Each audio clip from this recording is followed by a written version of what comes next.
Did you know that there are $650 billion of unrealized losses held by the US banks right now today? In this video, we're going to get into just that and what it means for the wider market, the wider economy. You came here for the truth, so let me unveil that for you.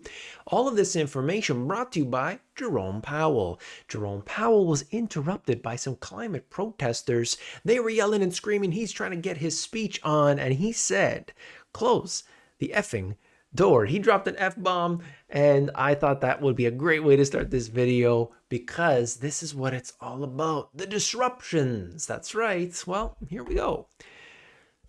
Powell warns Federal Reserve against risk of being misled on the inflation fight. The U.S. Central Bank will not hesitate to raise interest rates yet again if necessary. He wants to make sure that the market knows that they are willing to be tough. The market has ignored that, and they've basically said, look, come on, let's be honest. We're not going to increase interest rates again. This is all done. So let's break this apart. You already know that, but let's understand what's happening here at the deeper level. We have a few things going on.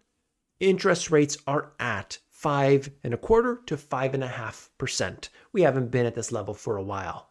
At the same time, we've got the circumstance where in the previous cycle, interest rates got to 2.5%. And one of the biggest problems was that there wasn't much cushion.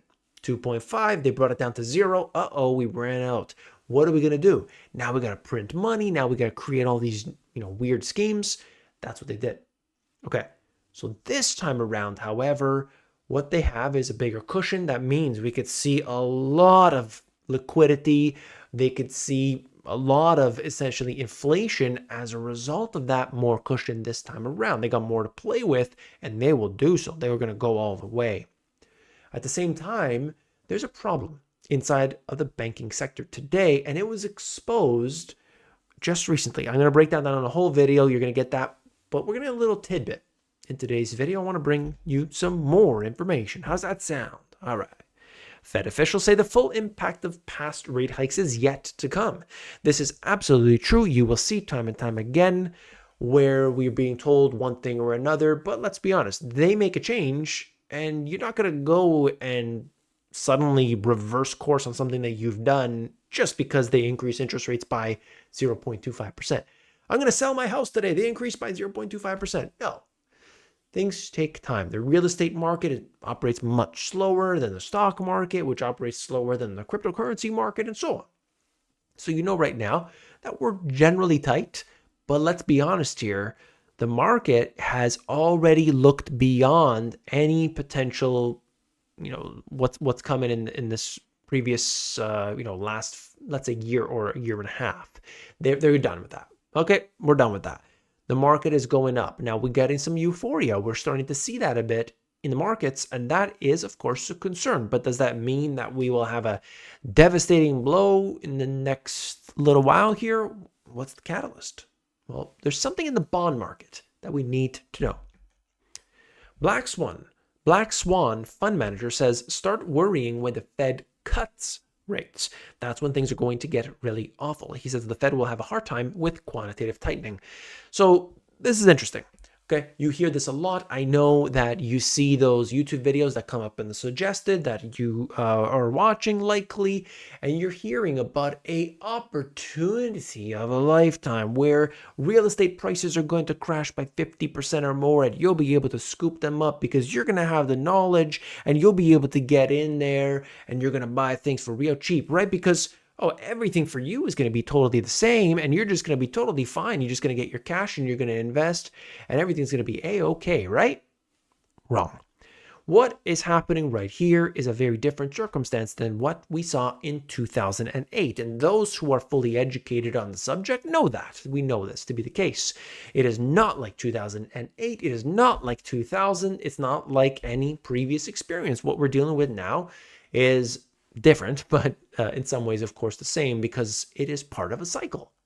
But we have some factors here that we must understand. A deflationary environment, a deflationary event, a bank crisis, as they say, the Black Swan fund manager says that we could absolutely have, and the reference he used was, imagine taking a whole pile of cash and lighting it on fire. That's what a credit event, that's what a bond market crisis is effectively, does. It burns that cash. You burn up that liquidity. Now, what is the response from the central banks? He said it, and I've said it 1,000 times, that the central bank will go in, they will print money like they have never done before. I was just talking about this as of this recording right here. Just a couple hours ago, I was on my Money GPS finance live session that we have, and we were getting into this, talking about the fact that in the previous cycle, what we experienced was, right, money printing, reducing interest rates. We saw that in 2020. And what happened? Inflation went crazy for different reasons. But 2020 was the most money printing we've ever had, the most devaluation of the currency that we've ever had. Prices went up. I expect the same thing to occur yet again. We will experience another round of, at the very least, another 2020 to 2023 level of inflation in this near future. When they go in and start printing again. What does that mean for real estate? What does that mean for stocks and cryptocurrencies? Devaluation of the currency, assets can go up in price. Not necessarily in value, but in price. Keep that in mind, and remember, when you're being told about an opportunity of a lifetime, right? Maybe, but don't expect necessarily that prices are going to be devalued and remain depressed for a long period of time. There may not be an opportunity. You got to watch out, be clear, and be mindful of what you're being told.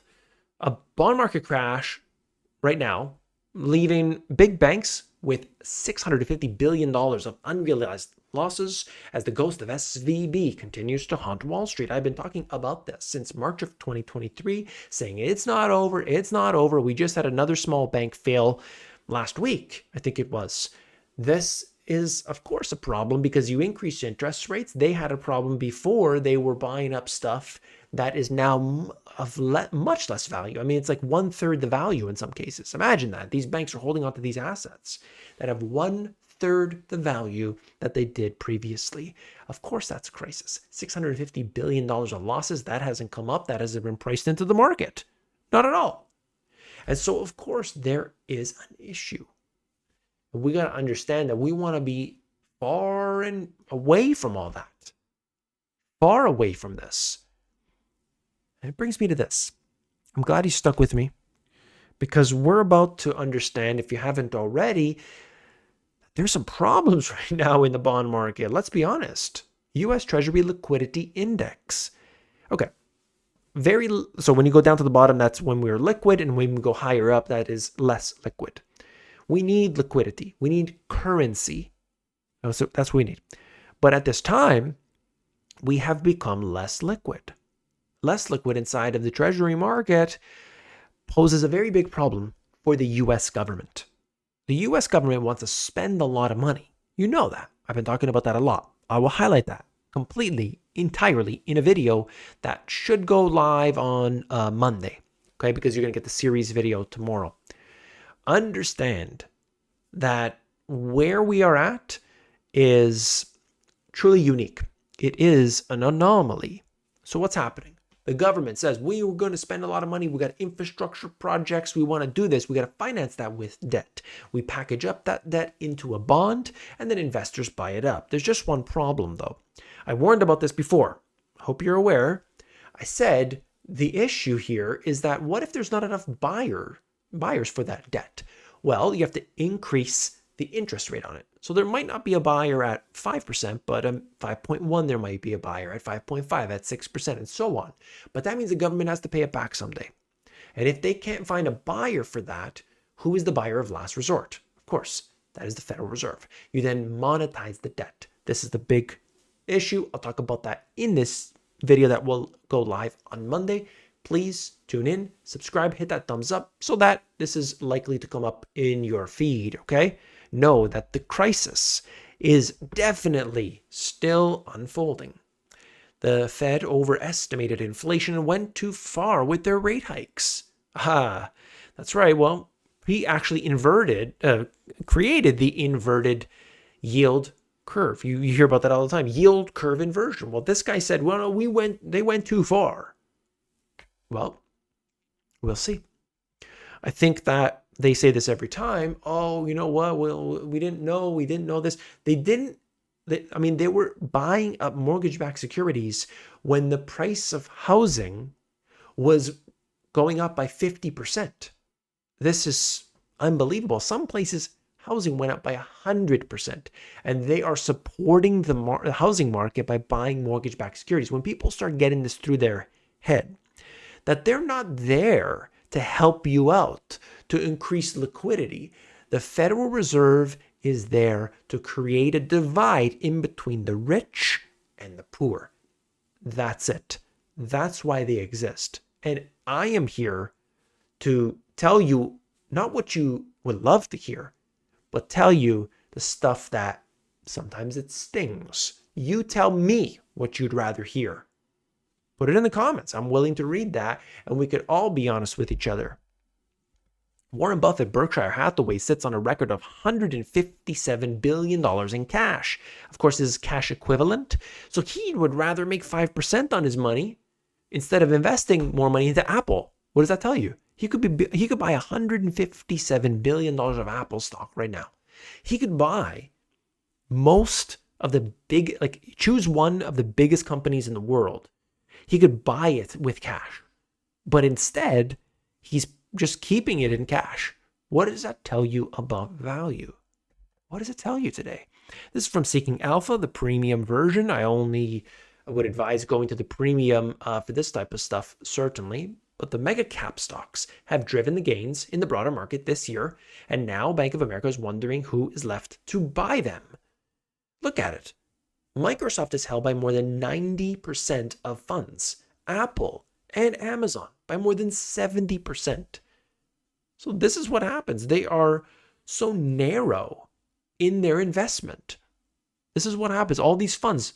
Microsoft is an example because they've been doing this for 20 years, being one of the most valuable companies, up and down certainly. But hey, 2000 compared to now, they've held on, and there aren't too many companies that are like that. So the funds include them. 90% of funds. What does that do? Well, it simply means that more money is concentrating into these few stocks, and they get to perform very well. But they also can take a big hit. They can go down by 10%, 20%, and suddenly people say, uh-oh, I got to watch out here. You got to know where you think is the best place to invest, but know that there is nothing that's going to be bulletproof. We need to know that. We're being told time and time again that this is bulletproof. Oh, because Tesla's the number one thing, so we got to invest in Tesla. Now suddenly, I don't like what Elon Musk has done recently. I don't like Tesla anymore. It went from being unstoppable, impossible. It's going to be at 1,500. It's going to be at 4,000. It's going to be at 15,000. To now, you know what? I don't want to overpay for a stock. You can't do that. Okay, you've got to understand fundamentally what's happening, and know that we are in a circumstance of tighter conditions. That's going to change at some point. Something is ready to pop. And when it does pop, the Federal Reserve and the government are willing to devalue your currency. All right? That's just the way it goes. If you want more details about Seeking Alpha, I've got them right here for you. If you want even to go through like a little walkthrough on the thing, just email me. David@themoneygps.com. I'll literally go on Zoom and you can walk through it and you can look through Seeking Alpha yourself. I'll spend that time with you if you're interested in it. This is what it looks on the inside. This is Alpha Picks. It's part of Seeking Alpha. You could see they've outperformed the market. All I'm trying to say is, the paid stuff is much different than the free articles you've seen. Check it out. They've got a free trial, 7-day free trial. I'll put the link in the description. You could see that for yourself. And we have the comment of the day. I love comment of the day. Dixie says, several homes for sale in my affordable hood, but not moving. Before they would be gone in a week. There's a slowdown that's going on all over the place. You could see that in real estate. You could see that everywhere. And that is a matter of fact because they have tightened. But know that as soon as that reverses, they start cutting interest rates, they start printing money. You better hold on to your seat because we're going to be going on a rocket ship and we've got to understand what that means. devaluation of the currency. We're going to lose. As a result, we need to keep our money in the right places. I talk about this all the time, things that are tangible, and of course, the S and me. S and me, meaning, of course, investing in ourselves. I hope you appreciate this information. Hit that thumbs up button. And if you're watching this right now when it posts, tomorrow the series video comes out. You got to check it out, part 2 of the series. I'll see you there. Take care.